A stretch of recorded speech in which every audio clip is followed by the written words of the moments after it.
activist Randall Robinson of Trans-Africa is on another crusade. The enslavement of blacks in America lasted 246 years. It was followed by a century of legal racial segregation and discrimination. The two periods taken together constitute the longest-running crime against humanity in the world over the last 500 years. He has teamed up with Detroit Congressman John Conyers to make a case for reparations, an enormous debt they say America owes African Americans. Robinson has written a book about it, and for 10 years, Representative Conyers has introduced legislation. It calls for the study of reparations for African Americans. Some of his colleagues say now the chances may be better than ever. If we do take back the Congress, then John Conyers will be the chairman of the Judiciary Committee, and I'm confident that in the new Democratic-controlled Congress that would be a priority item. Conyers and Robinson recently held a discussion with scholars, policymakers, and activists to explore this issue that Conyers says is gaining momentum. This is a national responsibility that we are continuing to initiate the discussion on, which is growing. The city of Dallas recently passed a resolution and wants a lot of us to come there and support them. A commission in Tulsa, Oklahoma, is studying whether a 1921 white race riot should result in reparations for black survivors. The clash left 300 blacks dead, and it destroyed 35 blocks of homes and thriving businesses. Some Africans say Africa owes black Americans an apology for selling their ancestors into slavery. But some African Americans say the past is the past. You're talking about people who are not slaves now.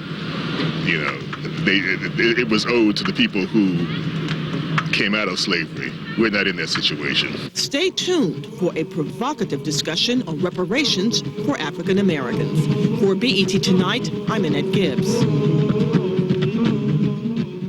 Good evening and welcome to BET Tonight. I'm Tavis, Smiley. As always, glad that you're with us on this Thursday night.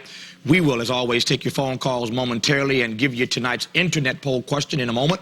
But first, tonight's topic, reparations and apologizing for slavery. Tonight, we at least offer an apology from someone. Perhaps it might not be the person you expected from, but we've been asking for an apology for slavery for a long time. And tonight, guess what? I've got one for you.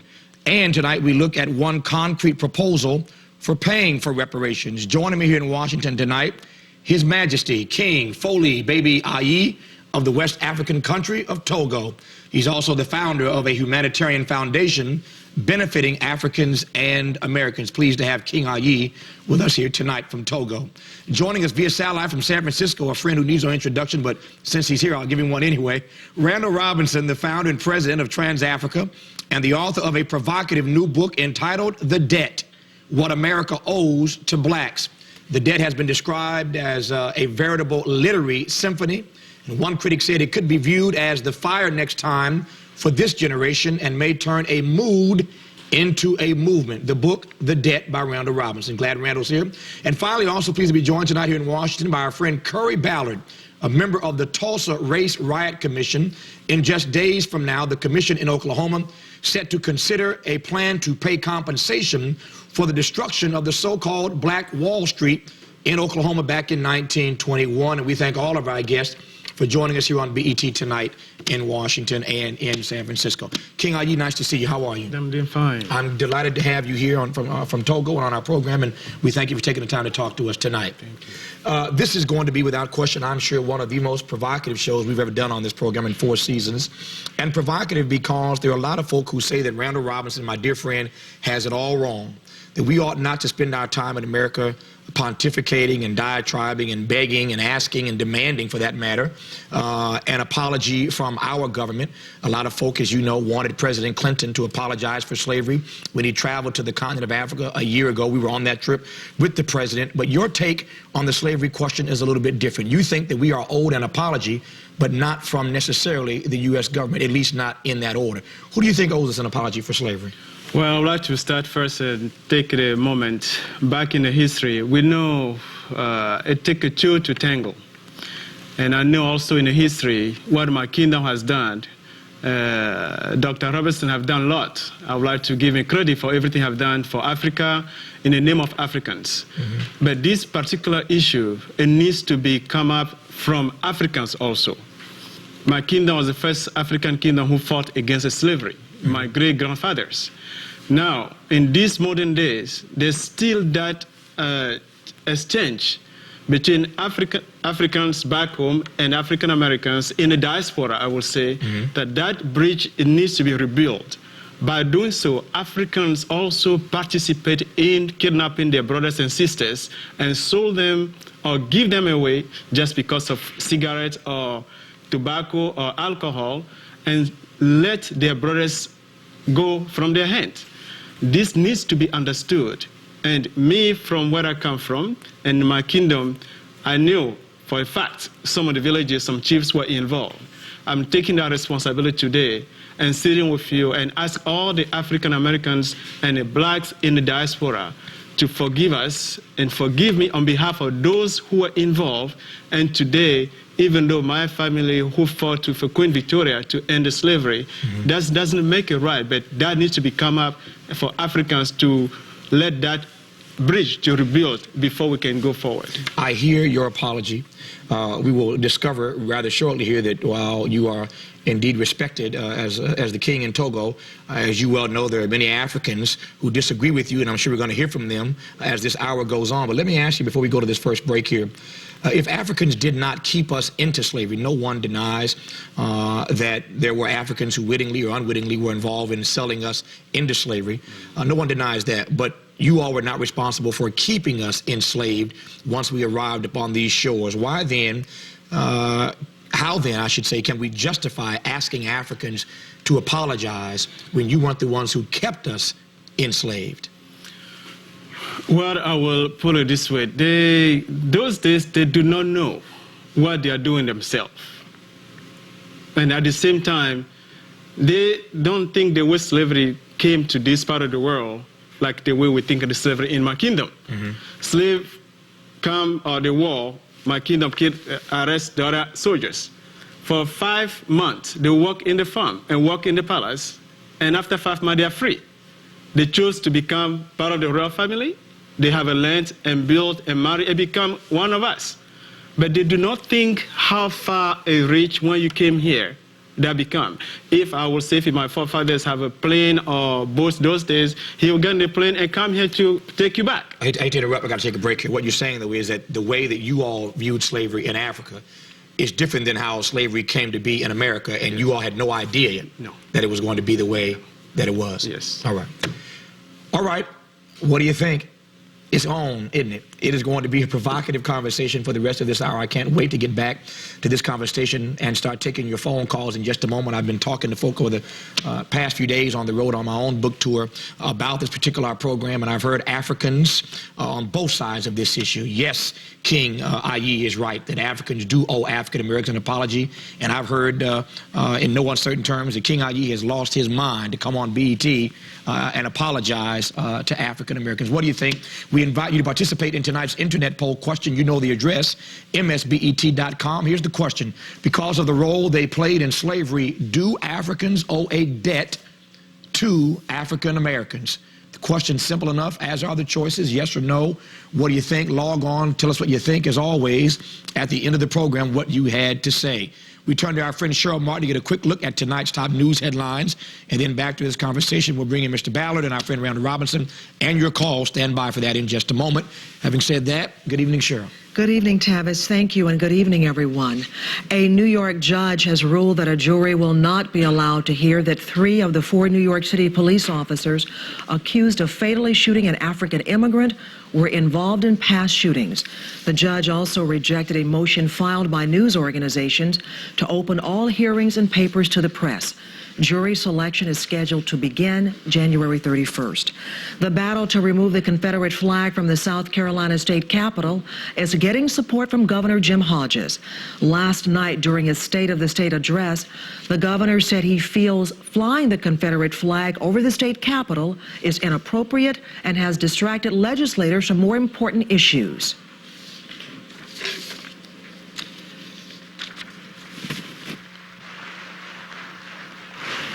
here is what we should do. We must move the flag from the dome to a place of historical significance on the State House grounds. The debate over the Confederate flag has claimed too much of our time and energy that can be better put to use, building schools, improving health care, and recruiting jobs for our state. In Washington today, President Clinton proposed a tax credit designed to make college education more affordable. Under the College Opportunity Tax Cut, families could receive a tax deduction of up to $10,000 for tuition, fees, and training. The president is also calling for a $1 billion increase in government-backed financial assistance. And in international news, wildfires continue to wreak havoc on Cape Town, South Africa. Parts of the metropolitan area have been declared a disaster area and one of the worst brush fires in South African history. Pillars of smoke and ash draped Cape Town, which is normally considered one of the most beautiful cities in the world. Those are some stories in the news at this hour. After this break, Tavis and his guests will continue the discussion of reparations and apologizing for slavery. Stay with us. I think there were various families in Africa that has benefited from the slave trade. And I think if there is a way to single those folks out to get reparation, then yes, I would agree to that. BET Tonight is brought to you by Blockbuster, where you'll find more copies of new releases than ever before. Get your movie and go home happy. Announcing the store-wide clearance. Pointing out that the United States has not always done the right thing by Africa. Going back to the time before we were even a nation, European Americans received the fruits of the slave trade, and we were wrong in that. Indeed, we were wrong in that. Welcome back to BET Tonight. I'm Tavis Smiley. There you saw President Clinton. We were on that trip with him, as you'll recall. We broadcast live from the continent of Africa last year, I believe it was, traveling with the president all over the African continent. Many people thought that the president might, in fact, apologize for slavery on African soil. He got as close in that clip there as he's ever gotten, but many people did not accept that as a true apology, and the president didn't quite step across the line. We'll see what our guests think about that in just a moment, but we welcome you back to the program. I'm Tavis Smiley. We're talking tonight about Africans saying they are sorry for selling our ancestors to the European slave trade. As you well know, payment for that cruel captivity and its effects still quite evident today. Our guest tonight, His Majesty King Foli-Bebe of the West African country of Togo. Joining us via satellite from San Francisco, our dear friend Randall Robinson, the founder and president of Trans-Africa, and the author of a new book entitled The Debt, What America Owes to Blacks. And finally, here in Washington, Currie Ballard is a member of the Tulsa Race Riot Commission.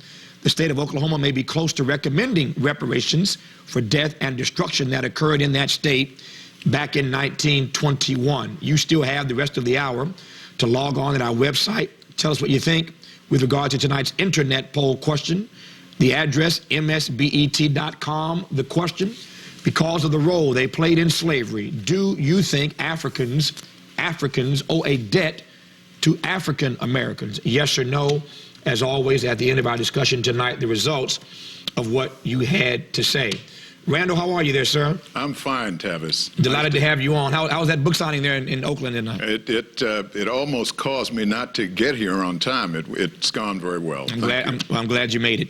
Let me start, Randall, first by asking just your general thought, your general response to what you heard King Ayi say before the break. Well, first I want to commend the King for his sentiments, his comments. I agree with him on all points. I particularly agree with him in the way that he put this all in context. I think we must remember here that slavery at this time was practiced throughout much of the known world. There were German slaves and Polish slaves. There were Russian slaves, Greek slaves, slaves throughout the known world. There was an exchange of slaves between places like Guinea and Poland, so that but it didn't have a racial definition. In Africa, slave owners were required to make slaves, the slaves a part of their family, either by adoption or by marriage. They didn't have the power of life and death over the slaves. And so When Africa, to the extent that it participated at all in selling slaves into slavery, they had no way, as the king said, of knowing what the practice of slavery was going to be like in the United States. They must have thought, anticipated that it would be, as slavery had been practiced throughout the known world in a non-raceless way, and in a way that was not cruel, and in a way where the slaves could be freed from their slavery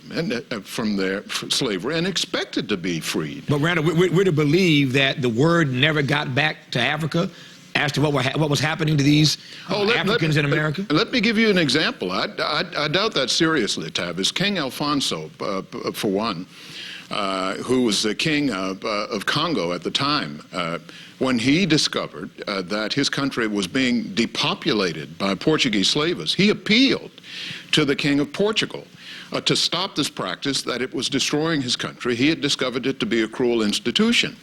And when he sent his relatives to Portugal to make this appeal directly, his relatives were kidnapped and sent into slavery in Brazil. And so Africans became aware of this, but long after the practice had taken its grave toll. I think as well, we need to be careful to distinguish the slave trade from the practice of slavery in the United States, about which Africans couldn't have known the scope of its brutality or anything of that kind. I got a break. When we come back, I want to get an update on what's happening specifically in Oklahoma with regard to what may very well be in the coming days a decision to offer some reparations, at least for those who were affected by Black Wall Street in the state of Oklahoma. We'll get an update on that in a moment. And when we come back, Randall, I want to ask you specifically, and get King ID to respond to this as well. How do we respond to folk watching this program right now who are saying, with all due respect to your work, Randall, that folk like you and Jesse Jackson and Maxine Waters and John Conyers have never, ever come out publicly and demanded that Africans apologize for slavery? How do you juxtapose the moral positioning of asking America to offer us or to give us reparations, and you've never come out publicly, to my knowledge, and ask Africans to apologize for having sold us into slavery? How do you justify that as a public policy position? We take a break. We're back with more of this conversation and your phone calls in just a moment. Stay with us.